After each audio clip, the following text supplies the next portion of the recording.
আসসালামু আলাইকুম। উম্মি আইমান ব্লগ চ্যানেলে সবাইকে স্বাগতম। কেমন আছেন সবাই? আশা করি সকলেই ভালো আছেন। আমরা আলহামদুলিল্লাহ খুব ভালো আছি। বরাবরের মতো আজকে আরেকটি নতুন ব্লগ ভিডিও নিয়ে আপনাদের সামনে হাজির হলাম। আশা করি ভিডিওটি আপনাদের ভালো লাগবে। লাস্ট কয়েকদিন ভিডিও দিতে পারিনি, খুবই অসুস্থ ছিলাম। হসপিটালে 4 দিন অ্যাডমিট ছিলাম, তাই আর কোনো ভিডিও দেওয়া হয়নি।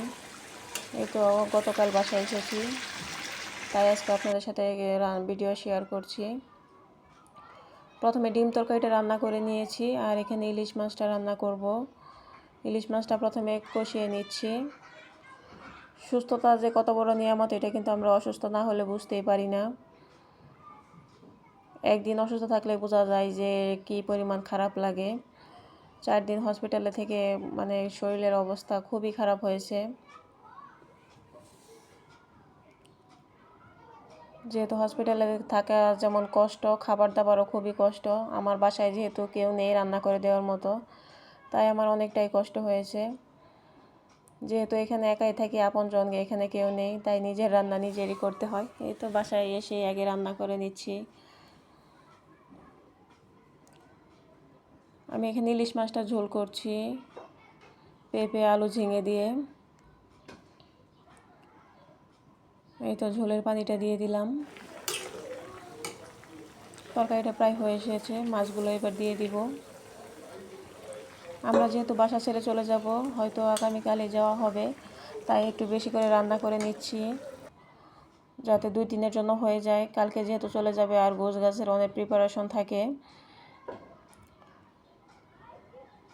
তাই রান্নাটা যদি আগে থেকে করা থাকে তাহলে কালকে আমার কোনো টেনশন থাকবে না, কোনো চাপ থাকবে না। আর এখানে বাচ্চাদের জন্য মুরগিটা রান্না করে নিচ্ছি। মুরগিটা ভালোভাবে কষিয়ে তারপরে আলু দিয়েছি। এটাই হয়তো আমার এই রান্নাঘরে এসে লাস্ট ভিডিও।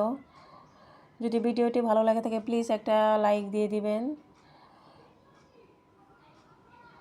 যেহেতু আমি শ্বশুর বাড়ি যাবো, ওইখানে বেশ কিছুদিন থাকা হবে, জানি না আপনাদের সাথে ভিডিও শেয়ার করতে পারবো কি না।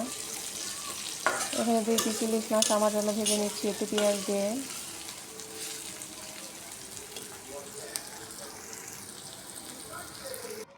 আর এদিকে দেখেন পাতিলটার অবস্থা কেমন।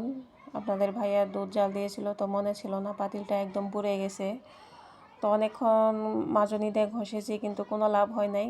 এটা মনে হয় আমার দ্বারা হবে না পরিষ্কার করা, এভাবেই রেখে দিতে হবে।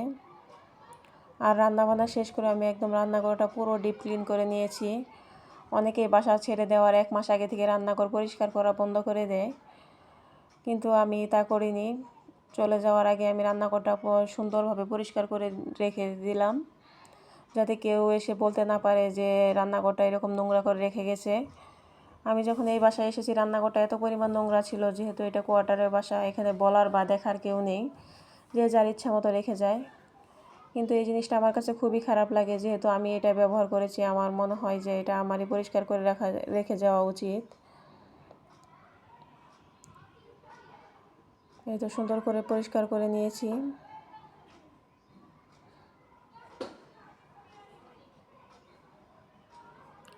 সকলে ভালো থাকবেন, সুস্থ থাকবেন। আল্লাহ হাফেজ।